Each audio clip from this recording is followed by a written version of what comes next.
Muy buenas, mis queridos Humphreys.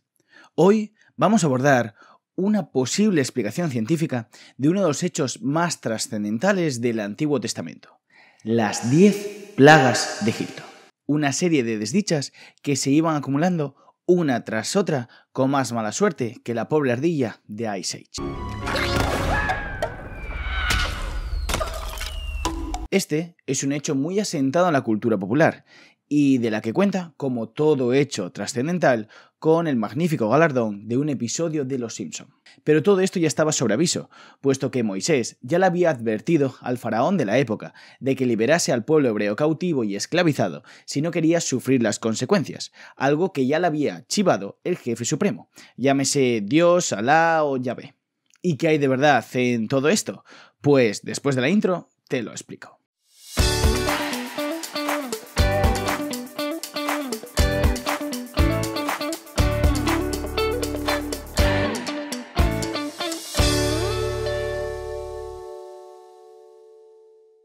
En este vídeo vamos a seguir una concepción mixta para explicar esas 10 plagas de Egipto a través de sus dos principales hipótesis explicativas. Por un lado, tenemos la derivada del fenómeno climático del Niño, una serie de variaciones cíclicas de la temperatura a escala mundial. Y por otro lado, tenemos la erupción minoica del volcán griego Cera, en la isla de Santorini, cerca del 1500 a.C. Vamos de paso en paso. Primero, el agua se convirtió en sangre.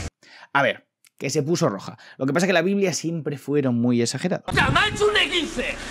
¡Me ha hecho un E15! ¡Mira! ¡Ah! Voy a matar, Bruto, me cago en 10. ¿Y por qué cambio de color? Pues con las hipótesis anteriormente mencionadas tenemos una fácil explicación. La erupción volcánica pudo haber provocado una liberación abundante de hierro cerca del Nilo, lo que al entrar en contacto con el oxígeno disuelto en el agua daría lugar al hidróxido de hierro, conllevando su correspondiente tinción con ese característico color rojo que encima, como dijimos, secuestra y disminuye ese oxígeno disuelto, provocando un ambiente hipóxico que conlleva la muerte de organismos aerobios, como nuestros queridos peces.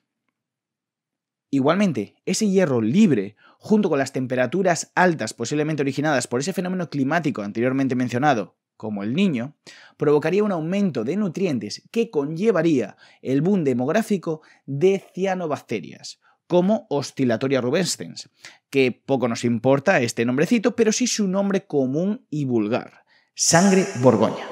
Ya más o menos se intuye lo que iba a hacer, ¿no? Este incremento de este tipo de algas se conoce como mareas rojas y liberan una serie de sustancias tóxicas que tornan el agua virulenta y provocan la muerte de otras especies acuáticas, desde los pequeños hasta los grandes. Vaya que sumado a la precipitación de hidróxido de hierro se juntan el hambre con las ganas de comer. Esto nos lleva a la segunda plaga, la invasión de ranas. Y es que los anfibios, puesto que pueden huir, en cierto modo, de ese ambiente acuático contaminado, se convierten en vecinos molestos del antiguo Egipto. Y bien, si tenemos contaminado nuestro principal suministro de agua, estando sucia y maloliente, ¿cómo mantenemos esa higiene? Difícilmente, ¿verdad? ¡Huele a historia! Esto explica la extensión de los piojos y gracias al agua estancada e incremento de fauna muerta, el depósito de huevos de mosquitos y moscas, provocando la tercera y cuarta plaga de desdichas sucesivamente. Igualmente, sabemos que los mosquitos transmiten muchas enfermedades a través de sus picaduras, lo que sumado a posibles intoxicaciones del agua contaminada y malas condiciones de higiene, tenemos una fácil explicación de la quinta plaga, la peste del ganado.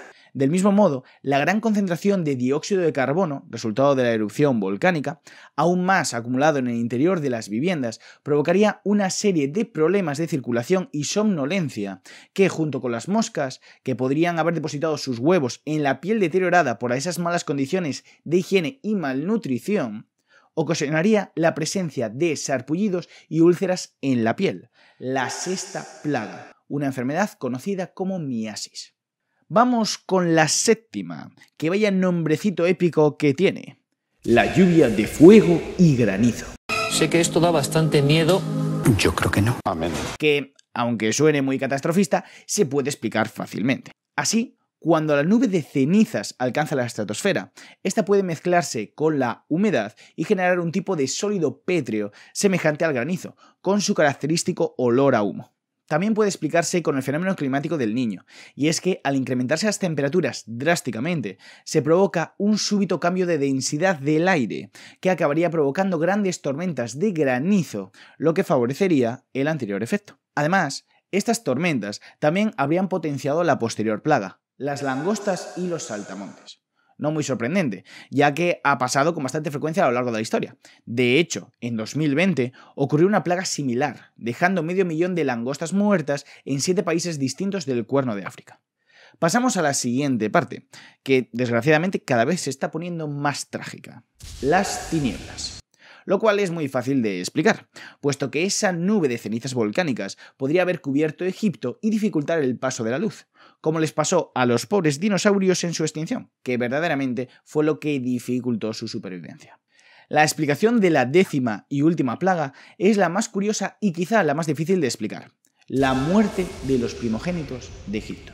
Yo creo que aquí podría haber un poco de habladuría y sesgo de confirmación, pero vamos a explicar científicamente por qué razón podría morir únicamente los primogénitos de Egipto, es decir, los hijos mayores de los egipcios. La primera hipótesis está relacionada con las plagas de mosquitos y las epidemias anteriores. Así, es probable que los ganaderos y agricultores adultos hubiesen vivido algo semejante, y por medio de la inmunidad adquirida contarían con defensas frente a las infecciones transmitidas por los animales. Sin embargo, sus primogénitos no contarían con esa inmunidad adquirida, con esa memoria inmunológica, al no haber trabajado con anterioridad, y en ese momento la infección y el contagio provocaría su muerte. Sí, sé que es un poco enrevesada, pero bueno, es una hipótesis científica. Además, qué lata ponerte a trabajar y ya sufrir una infección que te lleva a la muerte. Y luego nos estamos quejando nosotros. Otra explicación posible está relacionada con los movimientos sísmicos asociados a la erupción volcánica. De este modo, pudieron provocar la liberación de dióxido de carbono a través de grietas y fisuras terrestres, así como el acumulado en el fondo del Nilo, causando la muerte por asfixia de todo aquel que inhalase el gas. Y aquí viene lo importante, afectando especialmente por ser un gas muy denso a los que dormían a ras de suelo, en la planta baja de los edificios, privilegio que correspondía solo a los primogénitos. Y con esto damos una posible visión científica de las famosas plagas de Egipto. Con esto no quiero ir en contra de la religión para nada.